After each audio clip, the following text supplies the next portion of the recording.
In the dead of winter, in December 1942, something happened inside the Soviet Union that stunned even German intelligence analysts. Amid sub-zero temperatures, bombing raids, and collapsing supply lines, the vast tank works at Nizhny Tagil, known as Factory No. 983, rolled its newest T-34 tanks straight out of the assembly halls and onto the snow-covered proving grounds. Some emerged with the paint still drying. Others were test-driven directly onto rail cars headed toward Stalingrad. The Germans had assumed Soviet industry was near collapse. Instead, it was accelerating. That winter, the Red Army received more tanks in a single month than the entire Wehrmacht produced in the same period. A staggering shift had occurred. In barely 18 months, Soviet factories had cut the production time of their most important tank, the T-34, by more than half. A machine that once took hundreds of thousands of labor hours was now emerging in days. This transformation wasn't the myth of a lone genius, nor the legend of a hidden mechanic. It was the story of a colossal industrial organism, one that had been broken, uprooted, evacuated, rebuilt, simplified, and reforged under fire. It was the story of designers like Mikhail Koshkin and Alexander Morozov, welding pioneers like Evgeny Payton, and hundreds of thousands of factory workers who labored through air raids, hunger, and bitter cold. Their collective effort created one of the most remarkable industrial mobilizations in history. To understand how the Red Army achieved this, we must begin before the war, before the smoke over Stalingrad, before the evacuation trains rolled east, when the Soviet leadership recognized a looming threat. By the late 1930s, tensions in Europe were already rising. The Soviet Union, still recovering from purges that gutted much of its officer corps. Inside the Kharkiv locomotive factory, designated Factory No. 183, a team of designers worked under Chief Engineer Mikhail Koshkin. Their goal was risky and urgent: to create a new tank with three defining qualities: thick armor, a powerful gun, and the mobility needed for vast Eastern Front terrain. This program led to the creation of the T-34, a tank whose sloped armor and rugged diesel engine would soon become legendary. When the T-34 prototypes completed their long trial run from Kharkiv to Moscow and back in early 1940, Joseph Stalin approved the design for mass production. But the Soviet Union had little time to scale manufacturing. By June 22, 1941, when Operation Barbarossa began, many factories had produced only small batches of the new machine. Then came the crisis that would reshape everything. German artillery and aircraft tore through Western Soviet industrial regions. Entire cities were threatened. Tank factories in Kharkiv, Leningrad, and Stalingrad suddenly found themselves in the path of advancing enemy forces. In response, the Soviet State Defense Committee made one of the most drastic industrial decisions in human history: evacuate entire factories, machines, workers, families, and design bureaus to the Ural Mountains and Siberia. Between 1941 and early 1942, more than 1,500 factories were relocated eastward, often under fire, often with incomplete equipment, often in freezing conditions. Tank factories were among the highest priority. Train convoys carrying lathes, press machines, crates of blueprints, and thousands of workers snaked across the country. Some traveled for weeks. When these trains arrived in places like Nizhny Tagil, Omsk, and Chelyabinsk, the future Tankograd, they found empty fields, snow-covered expanses, and partially built industrial shells. Workers slept in barracks, in tents, sometimes beside their machines. In these harsh environments, Soviet tank production was reborn, but evacuation was only the beginning. Producing the T-34 faster demanded something far more revolutionary: simplification. The early T-34 was complex, expensive, and demanding to build. Under wartime pressure, Soviet engineers re-evaluated every bolt and every weld. Between 1941 and 1943, they eliminated more than 5,000 parts from the design and simplified hundreds more. Casting replaced machining, stamping replaced forging. Entire assemblies were redesigned for ease of manufacture. Welding innovations led by Professor Evgeny Payton introduced automatic welding systems for tank hulls, a world first on this scale, drastically reducing labor time while improving structural strength. At the same time, the People's Commissariat of Tank Industry reorganized plants under centralized control. Conveyor assembly lines were introduced. Production flow became continuous. Skilled machinists trained young recruits, elderly workers, and large numbers of women who now filled the ranks of industry. Shifts ran day and night, sometimes for weeks without stopping, fueled by a national survival instinct. By late 1942, the results were unmistakable. Tank factories that once struggled to produce dozens of vehicles per month were now producing hundreds. Nizhny Tagil alone became the world's largest tank plant, manufacturing thousands of T-34s annually. And so, in that bitter winter, when the snow blew across the Urals and German radio operators intercepted reports of endless Soviet armor arriving at the front, the truth became undeniable. The Soviet Union had achieved something unprecedented. The tank that began as an experimental prototype in Kharkiv was now rolling off assembly lines with relentless speed, forged by an industrial miracle under conditions few nations could have endured. This was not the triumph of one mechanic. It was the triumph of millions. The transformation of Soviet tank production did not begin with triumph. It began with disaster. In June 1941, as the first, German panzers crossed the border and the Luftwaffe's bombers plunged into Soviet airspace the factories. That produced the Red Army as armor suddenly found themselves targets of a campaign designed to cripple the nation as industrial heart. The opening hours of Operation Barbarossa destroyed hundreds of aircraft and devastated forward military depots. What came next threatened to destroy the Soviet Union's ability to fight at all, a direct assault on its tank-building centers. Factories in Kharkiv, Leningrad, and the Volga region suddenly faced annihilation.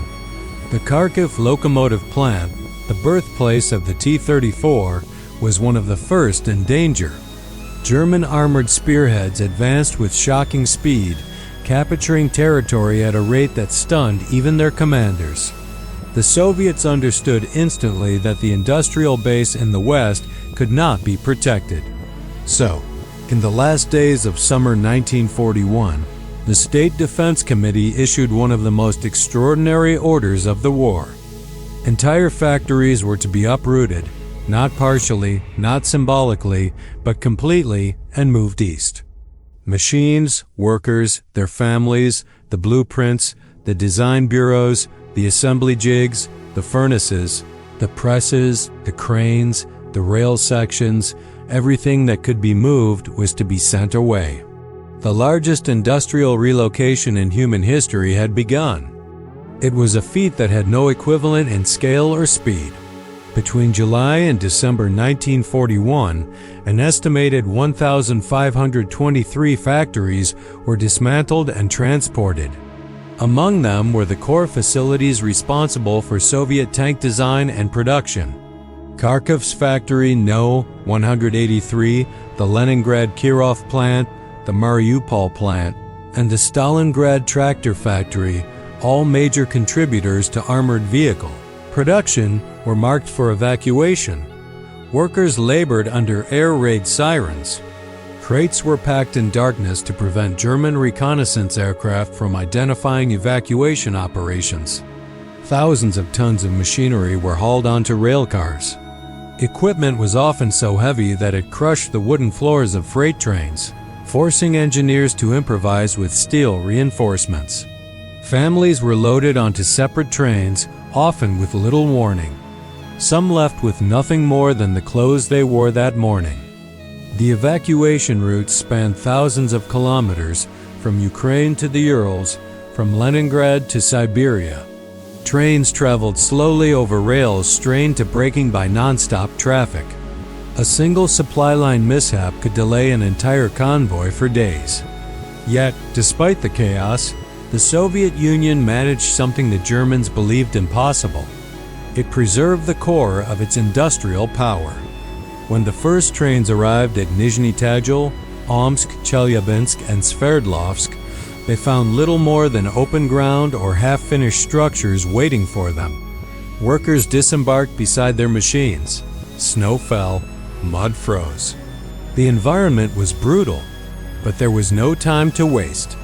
The directive was clear: production must resume immediately. At Nizhny Tagil, the heart of what would soon become the largest tank factory on Earth, workers built the walls of the new plant at the same time they assembled tank components inside. Men, women, and teenagers lived in makeshift barracks constructed from uninsulated planks. Winter winds cut through the gaps. Temperatures dropped below freezing inside the workshops, yet welding torches and hammer blows rang through the cold as if time itself were being forced forward. In Chelyabinsk, the Kirov plant merged with the Chelyabinsk tractor factory, creating the monumental complex later called Tankograd, the city of tanks. Its foundries worked continuously, sometimes with molten metal being transported in open ladles across icy yards. Workers carried out maintenance while standing in snowdrifts. Every step was difficult. Every hour mattered. Despite the hardships, the determination to survive became its own driving force. The workers understood the stakes. Failure meant the loss of their homes, their families, and their country. It meant the collapse of the Red Army, and so the factories roared to life even before their roofs were complete. By late 1941, as German forces approached Moscow, the relocated factories were already producing their first batches of armored vehicles. Production was far from efficient. Tools were makeshift. Power grids buckled. Workers slept beside their stations. But the essential truth was this: the industrial base had survived. And as soon as the machinery was reinstalled, Soviet engineers began to rethink everything about the T-34. Its iconic design, sloped armor, wide tracks, diesel engine was effective, but its production was slow and expensive. That was unacceptable in a war where every week brought new losses. Improving output was not a luxury. It was a matter of national survival. Thus began a sweeping process of simplification and re-engineering that would soon transform the T-34 into the most efficiently mass-produced tank of the war. But none of that could have happened without the evacuation, without the rail convoys moving east through smoke and fire, without the workers building assembly lines in frozen mud, without the decision to preserve industry at any cost.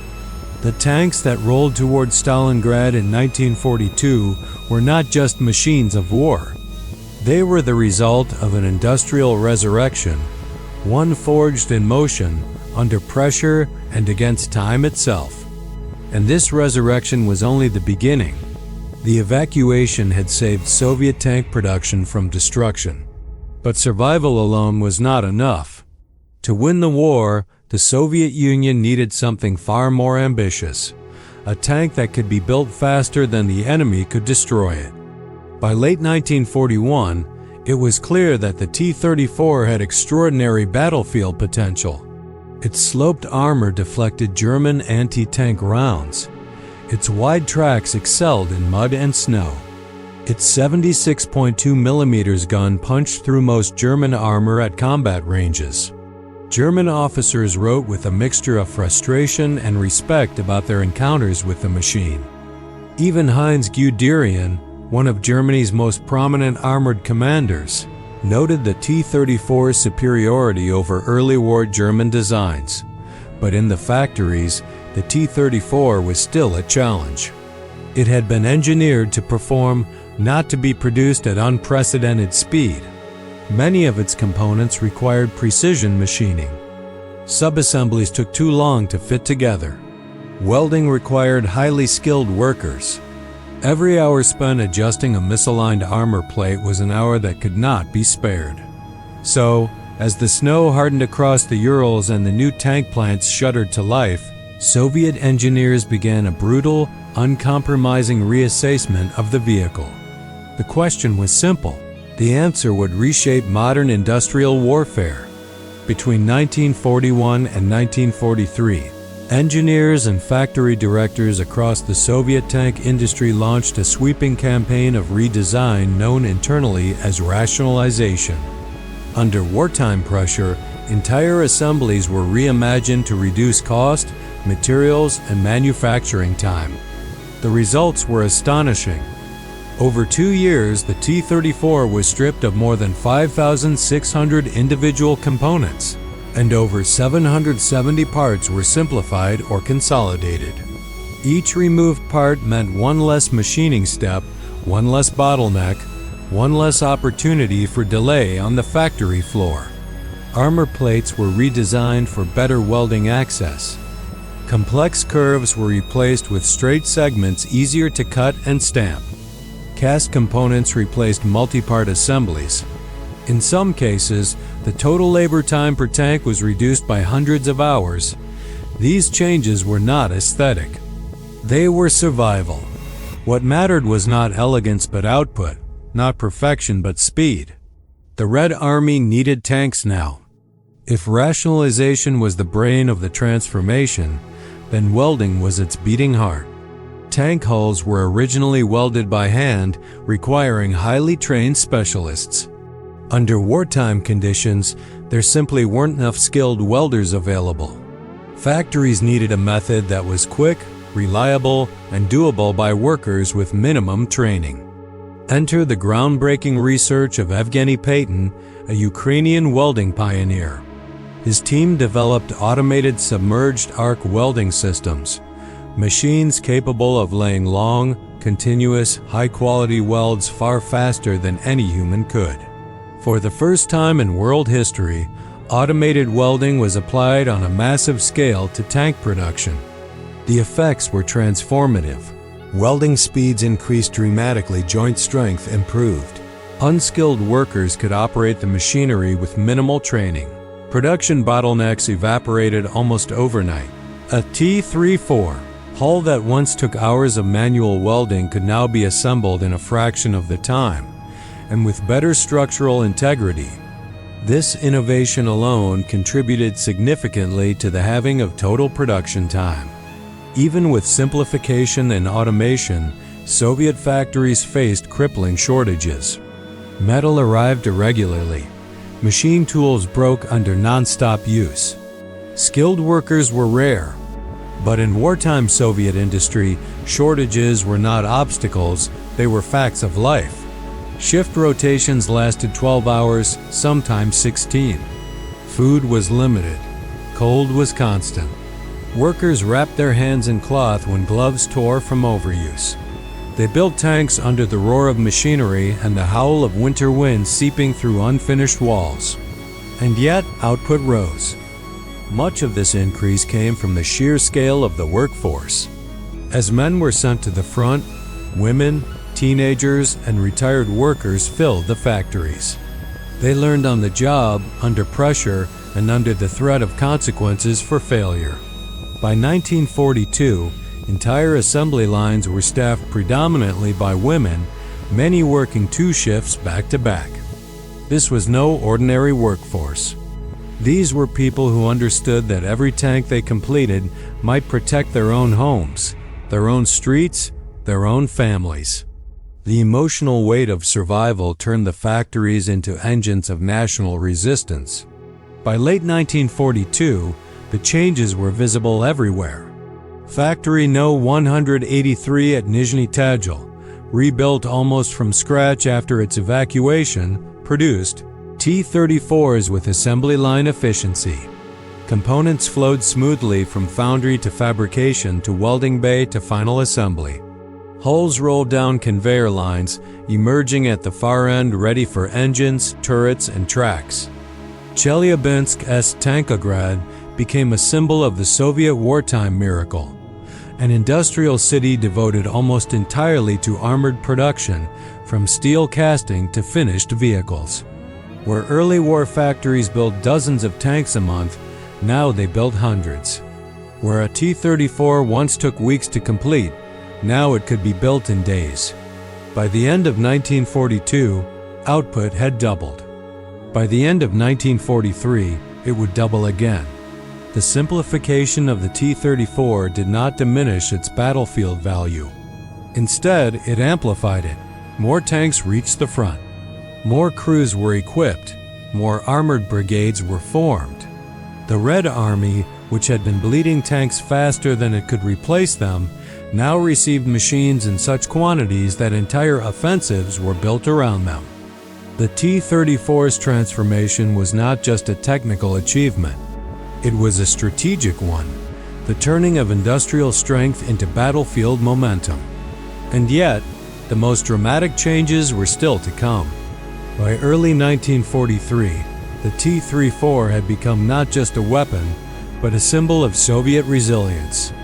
Yet the story of its production is inseparable from the story of the factories themselves, monumental industrial fortresses, operating under conditions as perilous as the battlefields they supplied. These plants were more than assembly lines. They were front lines. Bombing raids, sabotage, equipment failures, and chronic resource shortages were daily threats. Yet production continued almost defiantly. The people inside these factories, engineers, machinists, welders, and laborers, were the unseen army behind the tanks that would fight at Kursk, Stalingrad, and the East Prussian plains. The sheer scale of Soviet tank production was unprecedented. By the end of 1942, Nizhny Tagil's factory No. 183 alone was producing hundreds of T-34s monthly. Chelyabinsk's Tankograd complex, stretching over several square kilometers, employed more than 60,000 workers at its peak. Multiple layers of organization ensured smooth operation. Raw steel from the Ural metallurgical plants was shipped daily to the tank factories.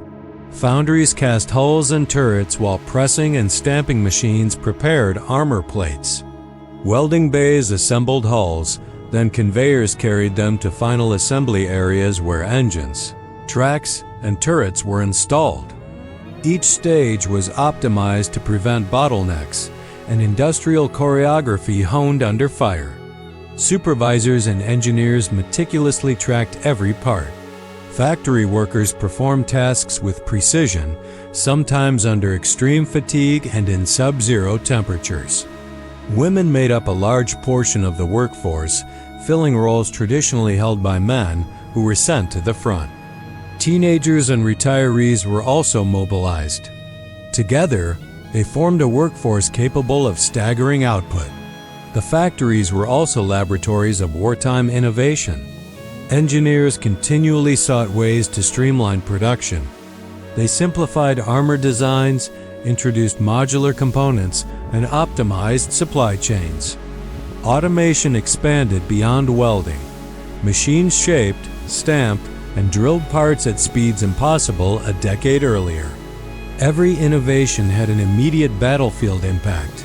Faster production meant more tanks reached front lines, which in turn allowed the Red Army to mass armored units for counteroffensives. The feedback loop between the battlefield and the factory accelerated design improvements. Soldiers reported field issues, which engineers incorporated into the next production batch. The result was a tank that evolved under continuous pressure, not in peaceful laboratories.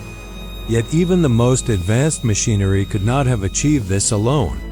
Behind every T-34 was human determination. Workers often slept near machinery to maintain production. Some endured hunger, fatigue, and bitter cold. Others lost family members to bombing raids, yet returned to work without hesitation.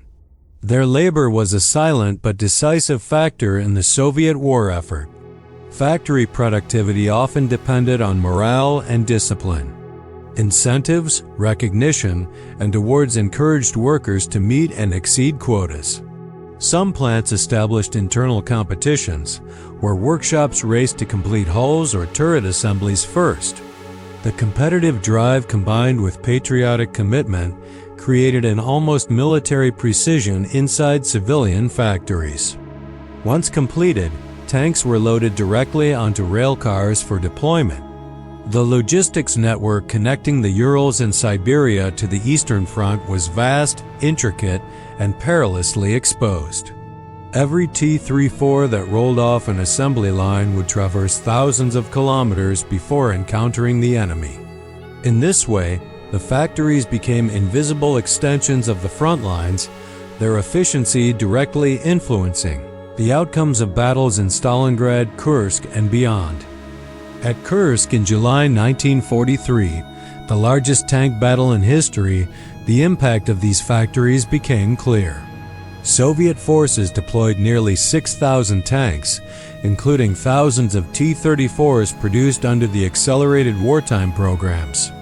While German forces fielded technically advanced Panther and Tiger tanks, the numerical superiority and battlefield resilience of the T-34s proved decisive. These machines were not just weapons. They were the culmination of industrial ingenuity, human endurance, and systemic adaptation under pressure. The T-34's production story illustrates a critical lesson in modern warfare. Victory is not determined solely on the battlefield, but in factories, assembly lines, and design bureaus. The halving of production time was not a miracle of a single individual. It was the product of rationalized design, automation, mass labor mobilization, and relentless innovation.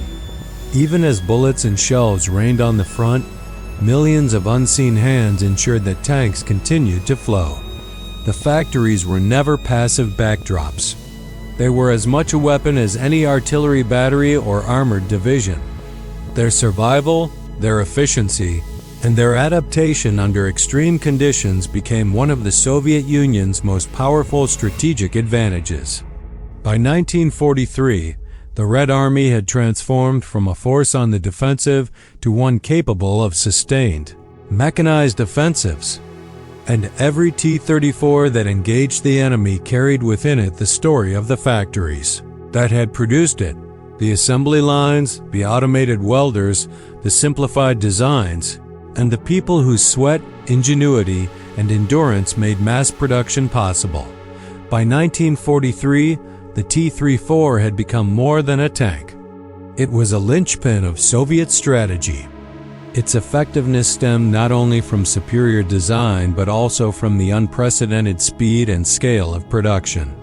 This was a machine built for attrition warfare where numbers, reliability, and consistency could outweigh individual technical superiority. The German Wehrmacht, despite its advanced Panzer III, IV, and later Tiger tanks, could not match the sheer output of Soviet factories.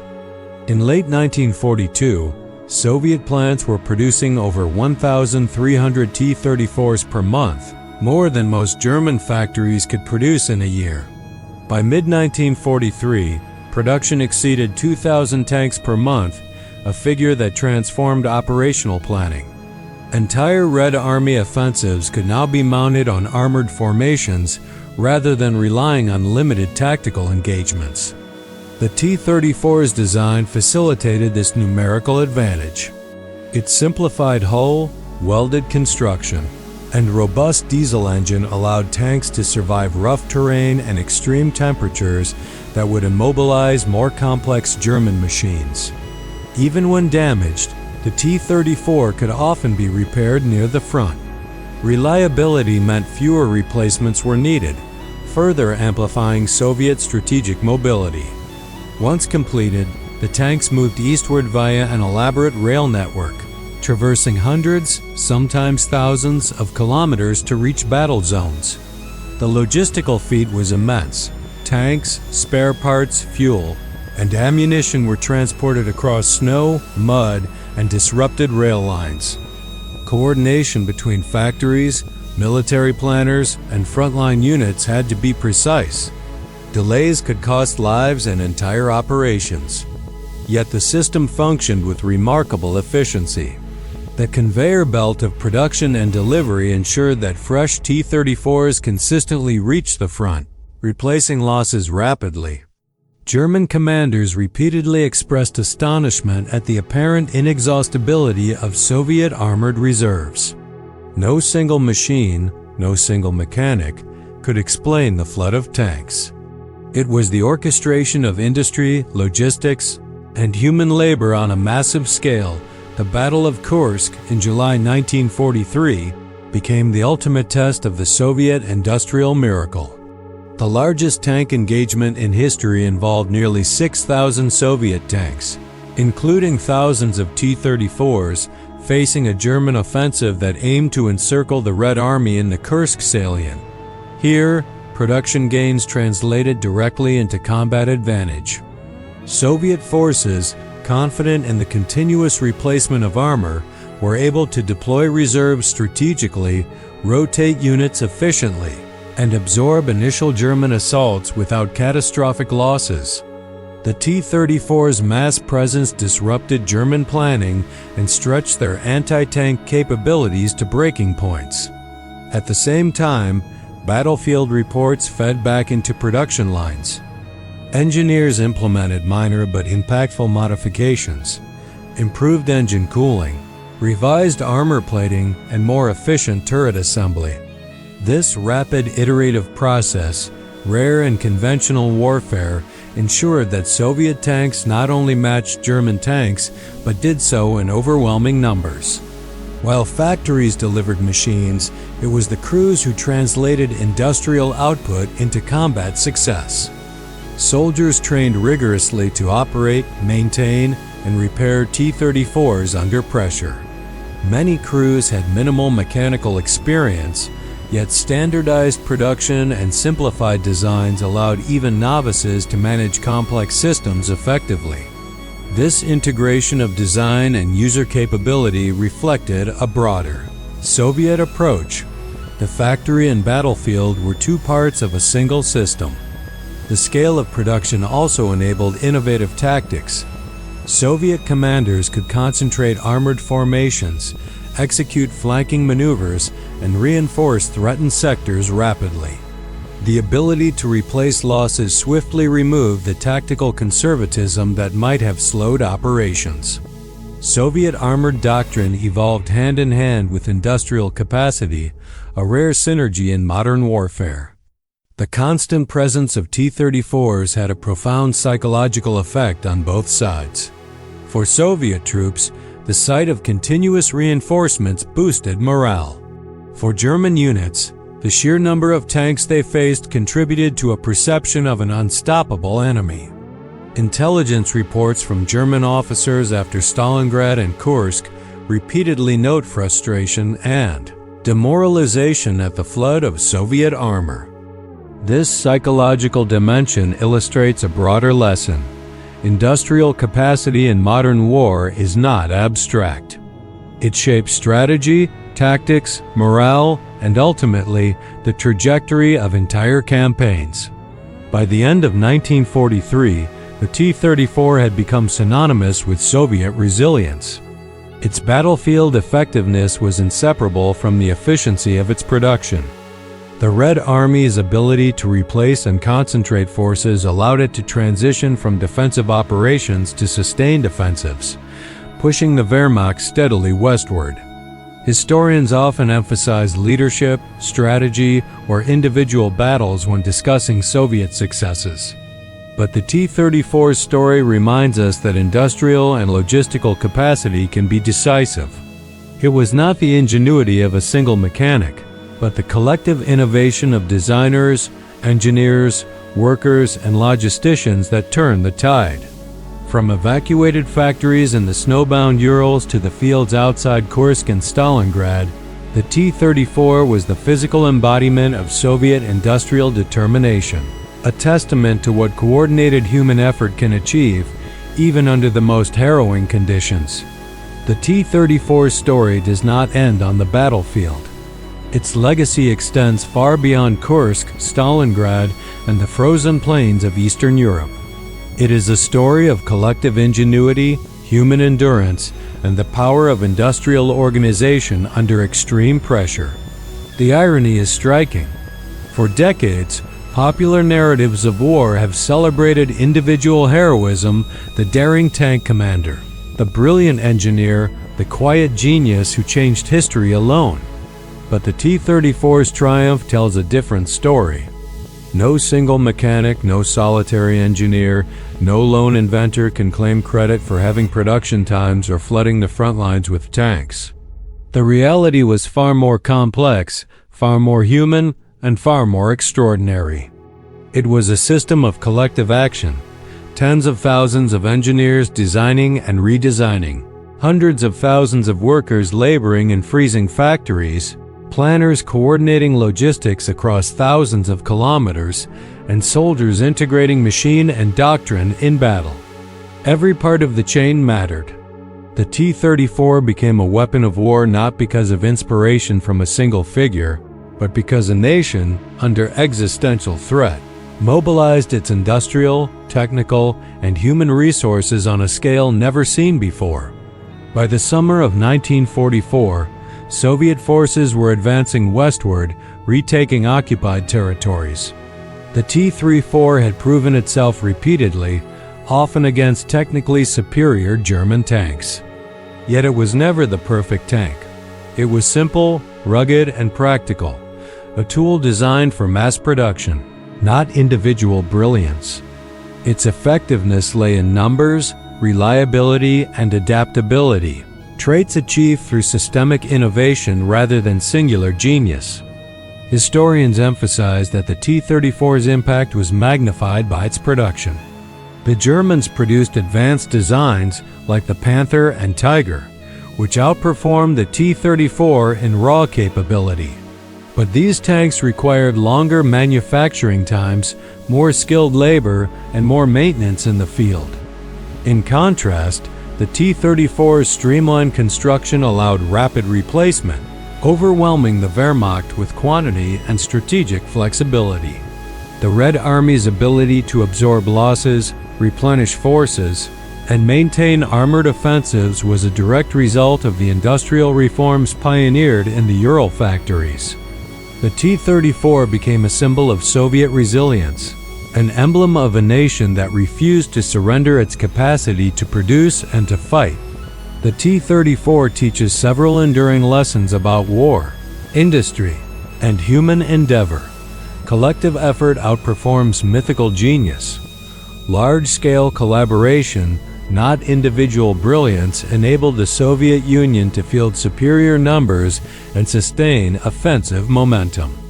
Industrial adaptation can turn the tide. Simplification, automation, and efficient logistics allowed the Red Army to convert industrial potential into battlefield reality. Human endurance matters. Behind every welded hull, every pressed armor plate, were people enduring freezing temperatures, exhaustion, and deprivation. Their labor was the invisible engine of victory. Integration of design, production, and strategy is key. The feedback loop between engineers, factories, logistics, and the front lines created a system that could evolve rapidly and respond to changing battlefield conditions. After the war, the T-34 continued to influence armored design worldwide. Nations studied its balance of simplicity, durability, and effectiveness. Its production methods became case studies in industrial management. Yet the human story, the tens of thousands who labored day and night, often unnoticed, in freezing factories far from the front, remains its most compelling legacy. The Soviet tank factories demonstrated that victory in modern war is as much a product of steel, sweat, and organization as it is of courage or strategy. The industrial miracle of the T-34 reminds us that history is shaped not only by the famous names etched in textbooks, but by the countless hands that transform design into reality, plan into production, and theory into triumph. As the snow melted from the Urals and the smoke cleared from the Eastern Front, the T-34 rolled on, a symbol of resilience, ingenuity, and collective strength. It was never the work of one person. It was the work of millions, united by circumstance and necessity. The lasting moral is clear. In moments of extreme challenge, it is not solitary genius but coordinated human effort and practical innovation that changes the course of history. The quiet factories, the tireless engineers, and the determined workers forged victory in steel and sweat. And the world would never forget the machine they built, not because of a single hero, but because of an entire nation's relentless resolve. The T-34 stands as a monument, not to legend, but to reality. A reminder that history is made not by myth, but by collective courage, ingenuity, and endurance.